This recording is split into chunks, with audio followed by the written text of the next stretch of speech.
নমস্কার। শুরু করছি কণ্ঠ নাটক গোদান। মূল উপন্যাস মুন্সী প্রেমচাঁদ। গোদান উপন্যাসের আংশিক ঘটনার শ্রুতিনাট্য রূপ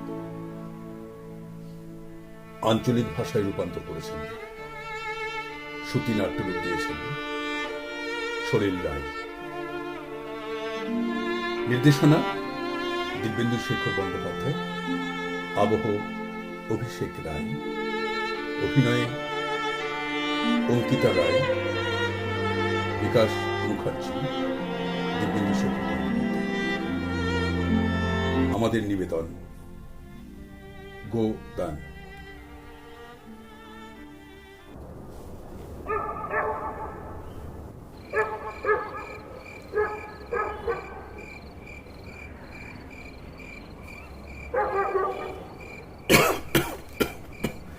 হ্যাঁ বউ, কি করছিস গো? রাত 10টা বাজবে মনে হয়েছে। কি বলছিস? টুকু ধীরে বল, লাতিটা লই তো ঘুম থেকে উঠে যাবে। কত কষ্ট করি যে ইয়ার লাতি মঙ্গলকে দেখভাল করতে হয়েছে, সে তো আমি বুঝছি। সে আর তোকে বলতে হবে নাই, গোটাটাই বুঝি। ছিলা গোবরা এখন লায়ক হয়ে গেছে। এতদিন তো পালায় পালায় বছরটা কাটান দিলে। এতদিন বিন বিহা বহু ঝুনিয়াকে পারলি, বেটা আলো ছাড়া বউটোকে লিয়ে গেল, কিন্তু ছাড়িয়ে গেলে কে ছোট নুনু মঙ্গলকে। কি বুড়া বয়সেও এইসব হামকে করতে হয়েছে, বর্ণটুকু তুই কবে বুড়া হলি? হাসুন, আমরা কেউ এই বুড়া হই নাই, বুঝলি না? ওই বুড়া কথাটা আর বলিস না। না, বুড়াই নাই, কিন্তু এত কষ্ট ধার দেনাই ডুবে গেল আমাদের জীবন। না রে পাগলি, কোথায় ধার হইল? যার কাছে ধারে গাইটা কিনেছিল উভোলা, টাকাটা তো শোধ করতে লাগলি, গাইটোকে মারিয়ে দিলে।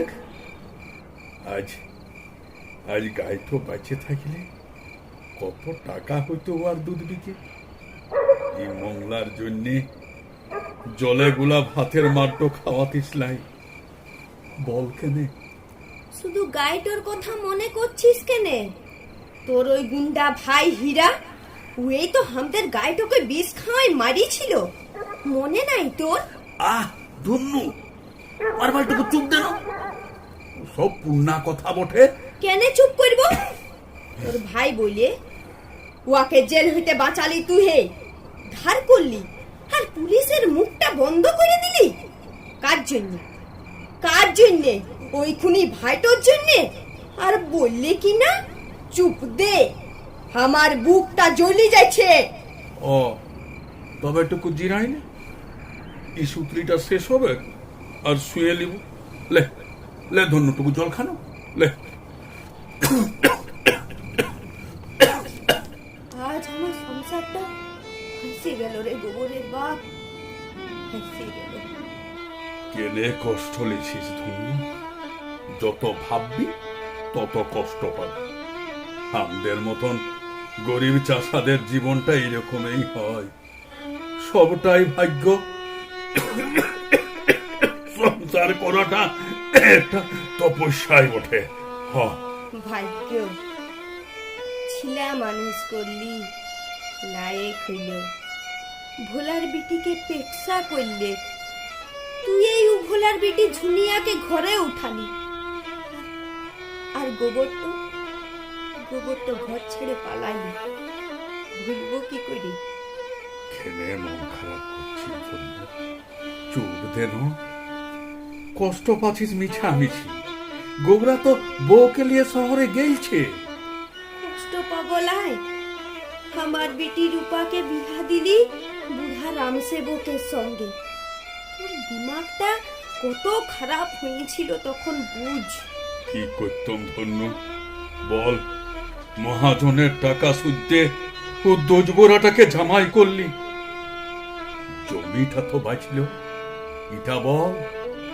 জমি বাঁচাতে আমাদের কচি ভুটিটাকে বিকে দিলি রে তুই। আর জমি বাঁচার কথা বলছিস? ও জমিতে সম্বৎসর চলে কি আমাদের জীবন? বল বল, তুই হেই বল। সেটা তো বুঝি রে ধন্য, সবেই বুঝি। আর ওয়ার লাগেই তো এই মজুরি করছি ঠিকাদারের কাছে। পাথর ভাঙো আর টেরাকে তুলে দাও, কিছুটা পয়সা তো আসছে। এই বয়সে তোকে এত খাটতে হচ্ছে, এত কড়া রোদে দিন ভর পাথর ভাঙতে হচ্ছে, টাড়ে টাড়ে ভোর বেলি তোকে ঠিকাদারের কাজ করতে হচ্ছে। গোবরের বাপ, হ্যাঁ, তুই তুই জল খাইস তো ঠিক করে? মানে মানে তিষ্টা পাইলে রাস্তার ধারে কুয়া আছে না? আছে, তবে ও কুয়ার জল আমাদের তোলা বারণ আছে। যাই পাই, হরিজনদের জল দিবে নাই, ওদের পাপ লাগবে। তুই বরং গাছের ছায়াটাটুকু জিরাই নিবি। তো চাঁদি ফাটা রোদে পাথর ভাঙিস না, তোর শরীরটা নিয়ে বড় চিন্তা হয় গো, বড় চিন্তা হয়। কেনে যে চিন্তা করছিস ধন্য? হাসুন, আমার কিছুই হবে লাই। এই পাথর ভাঙার জন্য ঠিকাদার রোজ 8 আনা পয়সা দেবে, ওটা তুই জমাবি। আর একটা গায়ে কিনবি, গায়ে আলেই দেখবি আমাদের কত উন্নতি। মোংলা দুধ পাবে, আমরা আমরা দুধ বিকবো, পয়সা হবে, ধার শোধ করে দিব ভোলার। 3-20 টাকা এখনো ওকে দিতে হবে। লাই গো লাই, এত স্বপন দেখিস না, শরীরটাকে দেখ।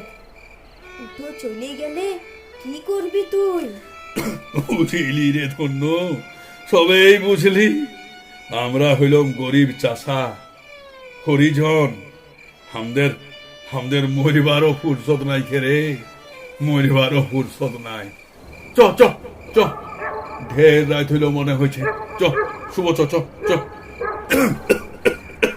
চ।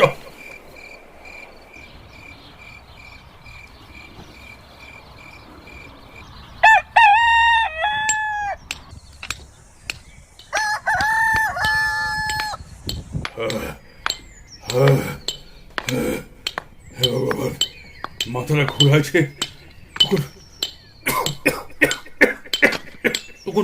টুকুন ফিরাইলি, দমে তিষ্টা পাইছে, টুকুন জল পাইলে ভালো হইতো। কুয়ার জলটা তো নিতে লাগব, কোথাকে পাবো এই জল? ও বাবারে, এই ছাতিটা ফাটি গেছে।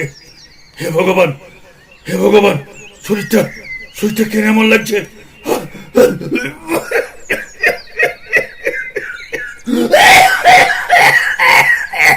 দাদা দাদা, কি হইল তোমার? বাপ, এই যে রক্ত বমি। ও তেমন কিছু লয় দাদা, কি শরীর করেছ, এত দুবলাং গেলছ। হীরা, আমাদের কি কখনো মোটা হবার ফুরসত আছে রে? তো হ্যাঁ রে, তোর চেহারাটাও কেমন হয়ে গেলছে, শুকান গেলছিস একেবারেই। সেই যে ঘর থেকে পালালি, একদিন কোথায় ছিলি? আর কি বলবো দাদা, এই গায়ে ও গায়ে ঘুরে বুড়েছি আমি। তোমার গাইটোকে বিষ দিয়ে মারার পর ও গাইটোর চোখ আমাকে জ্বালাচ্ছে হরদম, যেন রাগে ভাইলে আছে আমার দিকে। আমি আজও ভুলতে পারছি দাদা, আজও ভুলতে পারছি।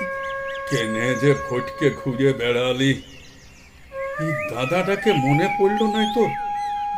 কেনে আমি কি তোর পরবর্তী নাকি? নাই দাদা, দাদা তুমি কাঁদছো কেন? কি হলো তোমার? ই বাবা, রক্ত! দাঁড়াও দাঁড়াও, টুকু জল নিয়ে আসছি, দাঁড়াও।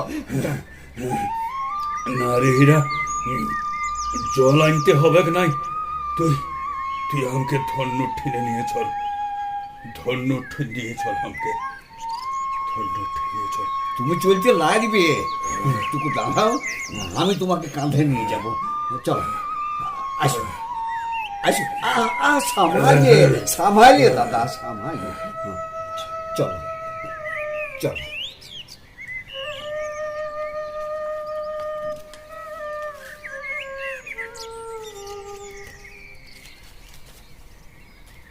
হে ভগবান, তোমার কি হলো? হীরা, ইয়াকে কোথায় নিয়ে আলি? ও গায়ের বড় রাস্তায় যেখানে পাথর ভাঙা চলছে, ওইখানে দেখলি দাদা বসে আছে আর খুব কাশছে, টুকু রক্ত বমিও করেছে। বাবা, যেটো ভয় করছিলি ওটাই হলো। ইয়ার লু লেগে গেলছে বোধহয়। একজন বৈদ্যকে ডাকতে হবে, বুঝলি রূপার মা? যা হীরা, যা যা, তুই বৈদ্যকে ডাকিলি আয়। ওগো ওগো, উঠো উঠো, তাকাও। দাঁড়া, আরে হীরা, বৈদ্যকে ডাকতে হবে লাই। আমি আর বাঁচবো নাই রে, আর বাঁচবো নাই। ওগো, তুমি তুমি কার দিকে ভাইছো? हमके চিনতে লাগছো? গোবরা আলিমা, হাদেখ, আমি তো ছিলার লেগে গায়ে কিনেছি। দেখ কেনে, হাদেখ ওই উঠোনটায় দাঁড়ায় আছে। ওগো ওগো, তুই তো টুকু চুপ দে। ভাল আমার দিকে। আমি ধনিয়া।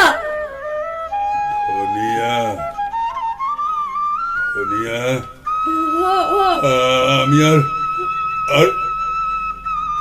বাঁচবো না রে। আমি চললি মং লাগে।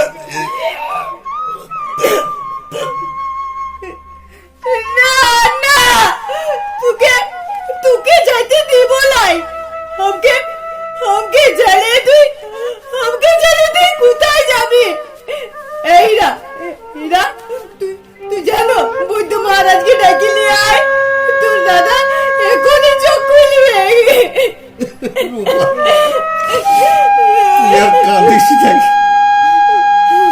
দাদার পাশে ডাকি না, সবাইকে ছাড়িয়ে চলে গেল দাদা।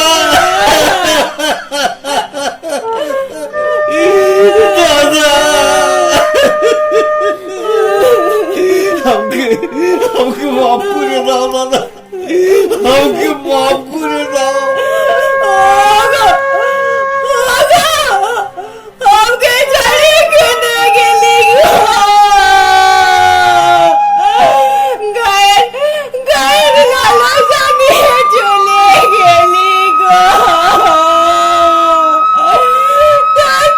তোর শেষ ইচ্ছাটাও পূরণ হলো না গো।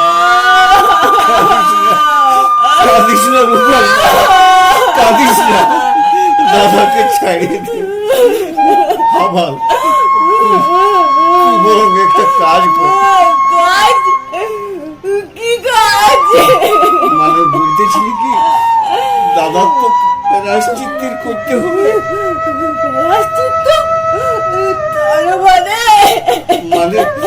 মানে গো দান করতে হবে। গোদান, তাহলে দাদার মুক্তি হবে আর বান্ধবীরাও খুশি হবে। গোদান,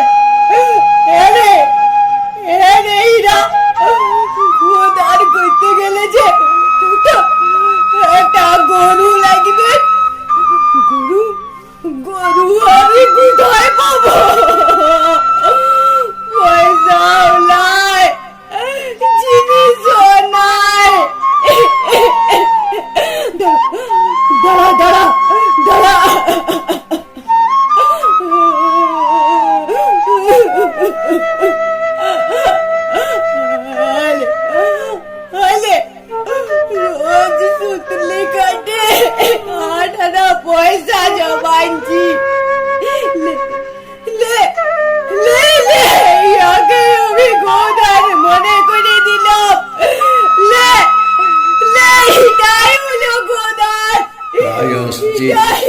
ततश्चीर्णे कुर्या ब्राह्मण भोजनम् विप्रा दक्षिणां दद्यात् पवित्राणि जपेदिजः ब्राह्मणान् भोजयित्वा तु गुग्नः शुद्धो न संशय।